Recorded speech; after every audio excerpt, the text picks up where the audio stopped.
par milliers, par millions, nous cueillerons les fruits de la paix. Vous êtes sur la radio Veritas, la radio catholique de l'archidiocèse de Douala, et vous écoutez Justice et Paix Magazine. Le thème du jour, c'est l'évaluation des résultats des données de la Journée internationale pour la paix. Et pour le débriefing, nous avons profité du passage de Agnès Sander à Douala pour l'inviter à cette émission. Pour améliorer le confort d'écoute, nous vous proposons cette chanson que tant de Camerounais aiment tant, de Charlotte Dipanda.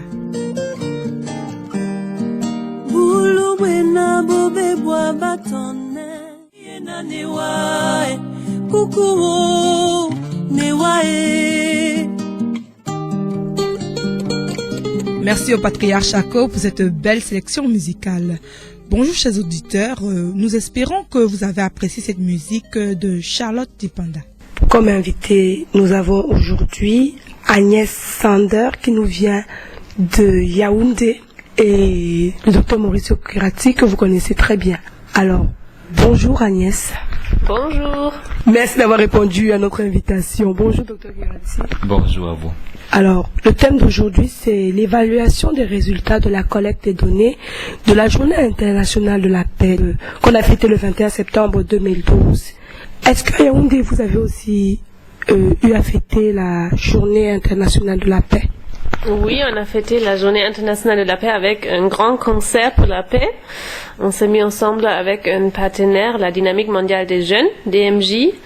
Et on a eu aussi deux grands partenaires qui nous ont financé, l'ambassade d'Allemagne et l'ambassade des États-Unis, et aussi l'UNESCO, qui nous a aidé de mettre en pratique un très grand concert dans une église protestante. Vous pouvez nous donner quelques conseils pour avoir aussi d'aussi grands financements? Bon, je pense que nous avons développé un bon programme. Et c'était aussi quelque chose d'innovatif. On a choisi 4 chorales des jeunes protestantes qui ont travaillé ensemble avec un groupe de percussionnistes.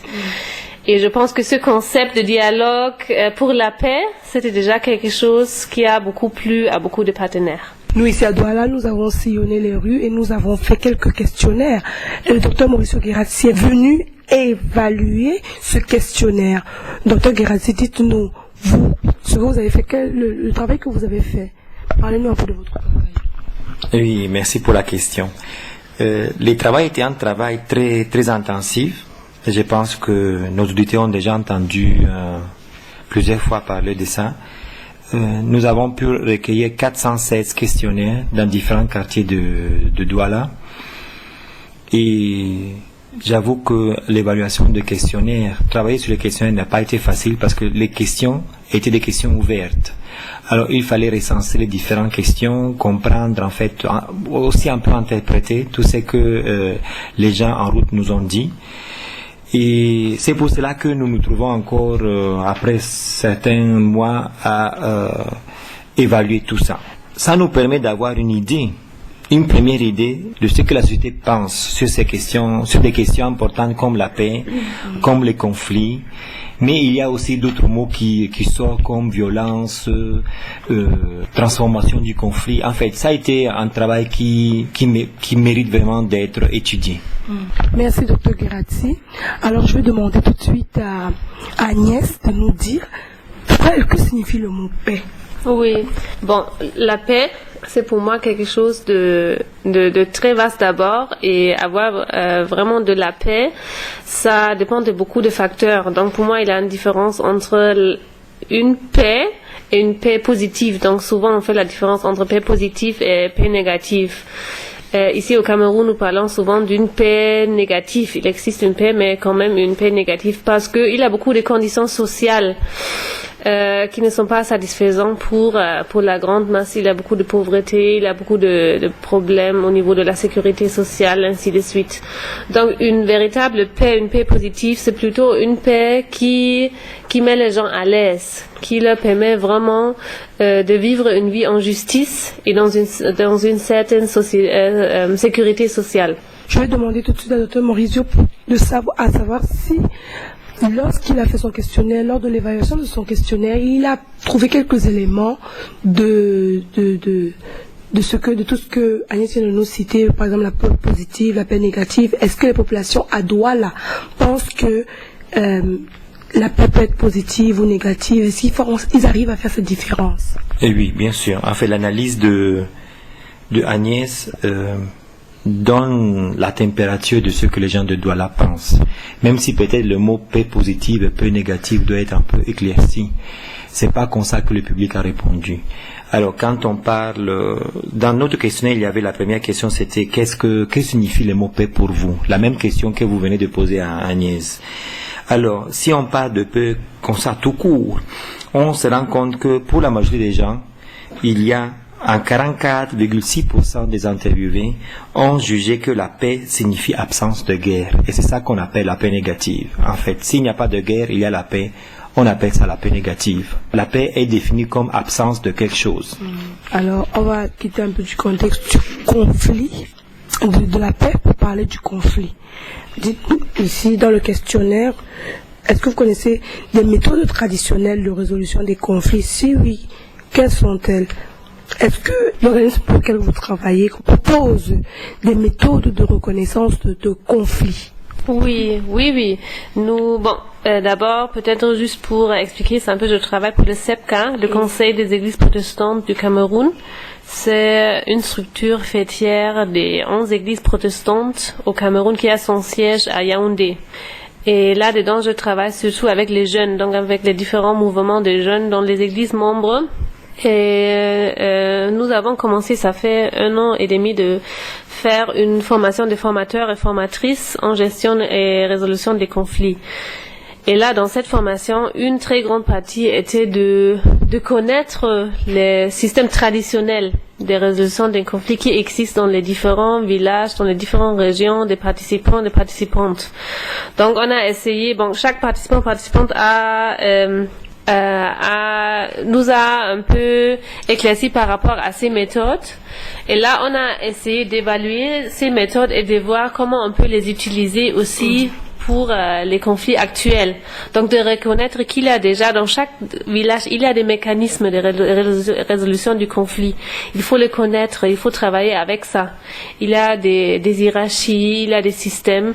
Donc, de bien connaître ça et de vraiment puiser aussi dans cette tradition. Donc, ça joue quand même un rôle qui est assez important. Alors, Mauricio, lorsque vous écoutez Agnès, est-ce qu'il y a un rapport entre tout ce qu'elle dit et ce que les populations de Douala ont répondu en ce qui concerne les méthodes de résolution des conflits? Oui, il y a un certain rapport parce que plus de 40% de la population de Douala pense que les chefs traditionnels en général, le chef du quartier ou n'importe quel chef d'une certaine zone ou localité peut être celui qui aide les citoyens à résoudre son conflit. Mais j'aimerais aussi dire que à Douala, on a recensé quelque chose de très important. 12,8% de la population, presque le 13%, pense que la violence soit une méthode traditionnelle de résolution des conflits. Et ça nous laisse réfléchir. Comment la violence peut devenir une méthode traditionnelle de résolution des conflits. Ça signifie que notre société est vraiment imprégnée de violence. Et ce que nous voulons dans la Convention UCP, c'est que les gens réfléchissent sur cela. La violence, c'est pas seulement une violence physique. Souvent, à Douala, on subit souvent la violence verbale. La violence est vraiment entrée dans tous les niveaux de la vie.